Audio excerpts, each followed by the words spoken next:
Well, the Gedemsik prisoners is the most prominent group of political prisoners from occupied territories.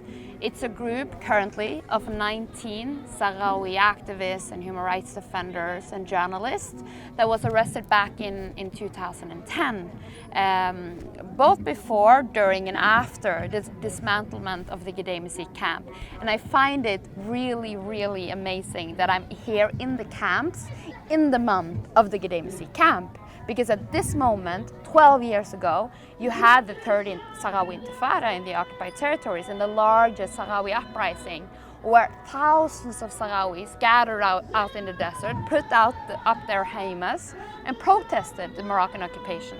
And for this, these 19 Sahrawi men still remain behind bars. They were first tried in 2013, then in 2017, and they were sentenced to 20 years, 25, 30, and life in prison. And this is the trial that I observed and which started my work on Western Sahara. And the reason why they remain in prison is, of course, many-folded. They're individuals. They were influential in their work. The journalists were groundbreaking. They were moving from just being underground to also being on the roof, jumping around, reporting to the world, which is the reason for their arrest.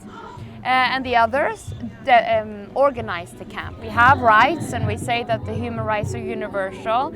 Everybody is equal. Everybody have the same rights. But at the same time, human rights is in its essence also politics. It's controlled by the geopolitical interests of states, what we put our focus on. So when you ask why does Iran get all of this attention and why do states choose to denounce the situation, it's about the geopolitical interests, isn't it? And when it comes to Western Sahara, the international community have failed Sahrawi people, and there is several Western states that choose to support the occupier and therefore also remain silent when faced with these kind of atrocities. But when you ask me why they choose to remain this silent, I cannot, for the sake of me, give you an answer to why, because for me it's not understandable how you can be informed about Sultana being held under house arrest for 1.5 years, subject to rape on 4 different occasions, and you still remain silent. And the only answer I can come up with is the fact that Morocco have managed to close down the occupied territory, preventing international activists and journalists from entering the territory. And in that sense, the world remains oblivious to what is happening. And in that sense, they can also remain silent. Because if they in fact knew the atrocities that are taking place and the systematic repression of Sahrawis aimed at actually deleting the entire Sahrawi identity from the face of the earth in the occupied territory, they would not remain silent anymore. They say hope is the last thing that dies. You need to grasp onto all hope that you can grasp.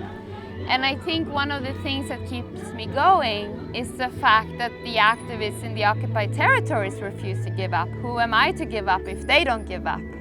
And even though the road is extremely frustrating, and I think that the road to justice is very, very long.